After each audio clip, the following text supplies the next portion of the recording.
안녕하세요 여러분, 가을바람입니다. 오늘은 좀 흥미로운 주제로 얘기를 해보려고 해요. 그래서 2021년 가을바람 투자 포트폴리오 및 수익률 점검을 한번 해보도록 하겠습니다. 네, 원래 중간 점검을 한번 하려고 했는데 마침 9월달이 돼서 좀 늦은 감이 있지만 올해를 한번 뒤돌아보면서 또 앞으로는 어떻게 할 건지 한번 점검 차원에서 한번 같이 보도록 하겠습니다. 네, 일단 2020년 손익을 먼저 정리를 해야겠죠. 제가 작년에 총 순이익이 한 3,200만 원 정도 됐었던 것 같아요. 일단 테슬라로 미국 주식에 처음 19년 1월인가에 입문을 했었던 것 같아요. 제가 테슬라를 발견을 하면서 근데 여기서 200%가 넘는 수익을 먹었는데 장투를 할 것이냐 단타를 할 것이냐 생각을 하다가 이제 단타를 택하게 된 거죠. 그래서 이제 단타도 해보고 뭐 이것저것 해보고 코로나 하락장도 맞아서 수익률이 뭐 200%까지는 못 갔고요. 전체 시드의 약 50% 정도를 주식에서 달성을 했습니다.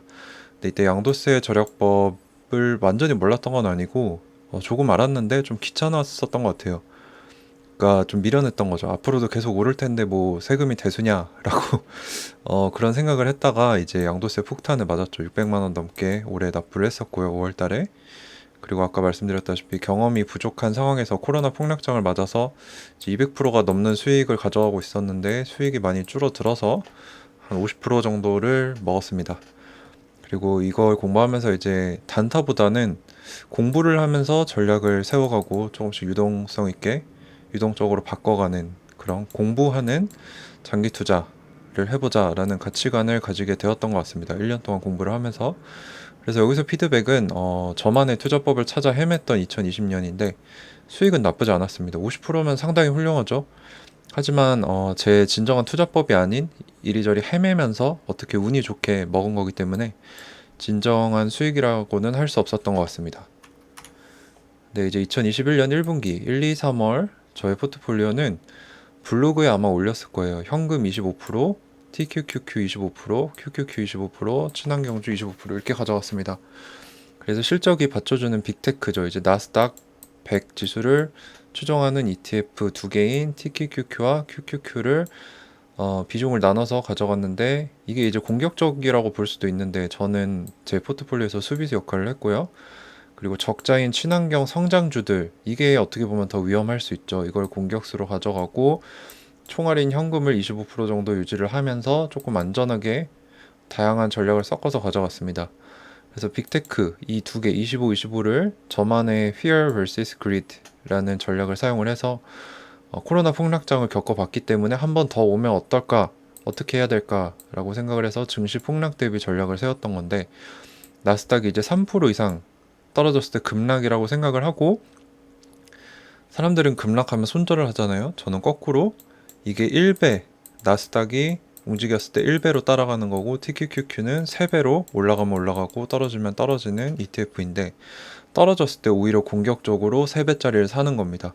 그래서 Fear vs Greed 해가지고 남들이 공포를 느낄 때 욕심을 부리고 욕심을 느낄 때 공포를 가지겠다 해가지고 뭐 3% 급락 시에는 더 공격적인 레버리지를 사고 아니면 너무 올랐을 때는 또 거꾸로 3배짜리를 팔고 1배짜리를 사는 이런 전략을 개발을 해서 좀 접목을 해봤습니다. 그래서 이제 만약에 폭락이 와서 10%, 10%, 10%, 3%씩 계속 떨어지다가 이제 QQQ 비중이 자꾸 떨어지고 TQQQ 비중이 올라가겠죠. 이러다가 QQQ가 동이 나면은 25% 가지고 있었던 현금으로 TQQQ를 매수를 한다. 그리고 저 나름대로 증시가 다시 폭락했을 때 어떻게 대비할 거냐에 대한 전략으로 가져갔었고요. 근데 이때 제가 친환경주를 이제 ICLN, QCLN, 블룸에너지 해가지고 동등하게 3분의 1씩 해서 총 25%를 가져갔는데 이때 블룸에너지가 제 평단가가 뭐 19불인가 18불인가 그랬어요. 더 낮았을 수도 있습니다. 제가 계속 추매를 했기 때문에.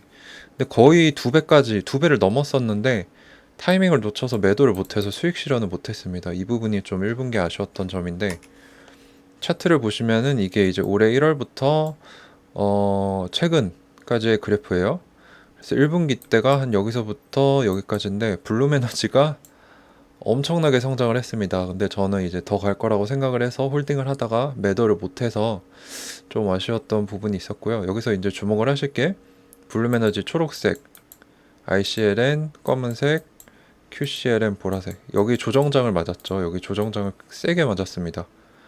3월, 4월 사이에. 그래서 이때 포트폴리오 조정을 좀 했었습니다. 그래서 2분기 때는 네, 조정을 많이 받았으니까 저는 욕심을 부려야겠죠. 사람들이 공포를 느낄 때. 그래서 이때 3배, 나스닥을 3배로 따라가는 TQQQ 비중을 25에서 40까지 올렸고, QQQ 팔았으니까 10%, 친환경주는 그대로 50%를 가져갔는데, 친환경주 비중도 늘렸어요. 그래서 현금을 아예 안 썼습니다. 이제 조정이 많이 됐다고 봤었기 때문에 현금을 남기지 않아서 이렇게 40, 10, 50으로 바꿨었어요. 그래서 나스닥이 이제 많이 떨어졌네, 또 올라가겠지 하고 저 나름대로 좋은 흐름이라고 생각을 해서 TQQQ를 탔습니다.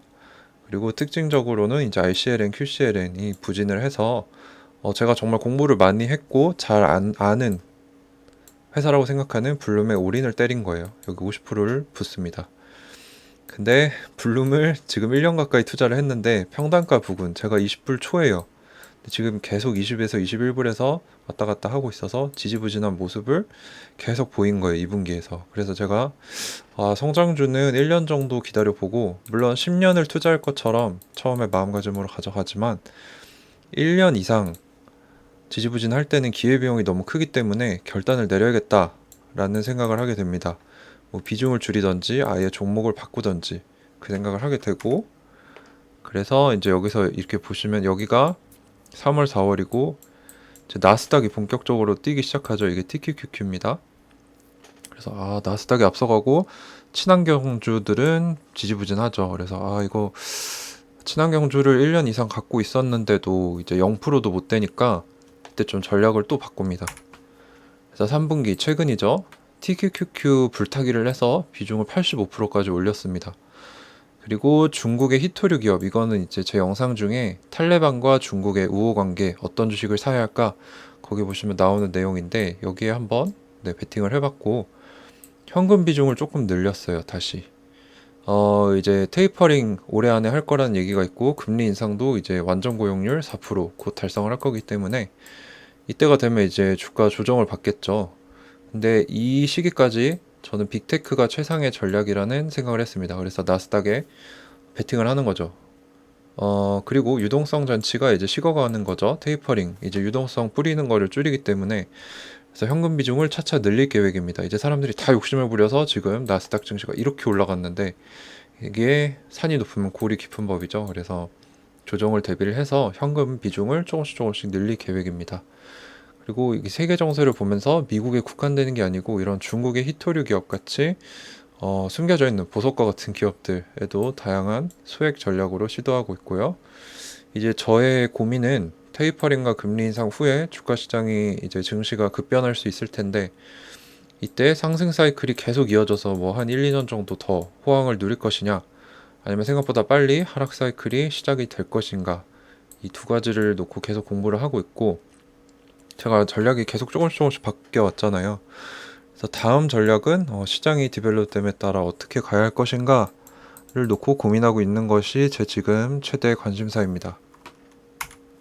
그래서 올해 매매 결과를 좀 간단하게 정리를 해봤어요. 제가 지금 제 계좌랑 이제 와이프 계좌까지 두 개를 돌리고 있는데 올해 거의 9달이죠. 9월이니까 이제 제가 실현한 손익은 이제 한 뭐 3,185불 해서 월에 약 한 400불 정도를 수익을 냈어요. 이건 이제 제가 생활비로 추가 지출이 필요한 상황이라서 어쩔 수 없이 조금씩 팔아서 수익 실현을 한 거고요. 지금 미실현한 손익이 한 9,800불 정도 되는데 이게 한화로 지금 환율이 많이 올라서 1,130만 원 정도 되더라고요. 그래서 요 두 개를 합쳐봤더니 지금까지 총 수익이 이제 미실현 수익까지 해서 13,000불 정도 되는데 제가 지금 투자한 금액이 한 3만 불 정도 됩니다. 3천만 원 조금 넘죠? 그래서 올해 수익률은 지금 43% 정도. 생각보다 좋더라고요. 작년에 이제 50%와 비교를 했을 때, 물론 올해 장이 나쁘진 않았지만, 저는 이 정도면 만족을 하고 있습니다. 그래서 올해 이 40%를 더 넘겨서 한 50% 넘게 해서 마치면 정말 좋겠다라고 생각을 하고 있고요.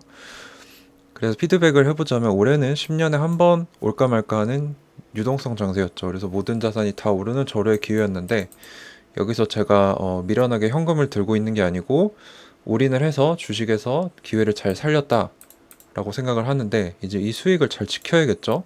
이제 앞으로 금리 인상, 테이퍼링, 또 다양한 뭐 버블이 꺼질 수도 있는 거고, 그런 상황에 잘 대응을 해서 시장을 예측하는 거는 사실 불가능하기 때문에 대응책을 잘 세워서 이 수익을 잘 지켜서 이제 스노우볼 효과를 내야겠죠. 더 크게 복리의 효과를 누려야겠다. 그게 이제 제가 지금 공부하면서 얻은 가장 큰 피드백입니다.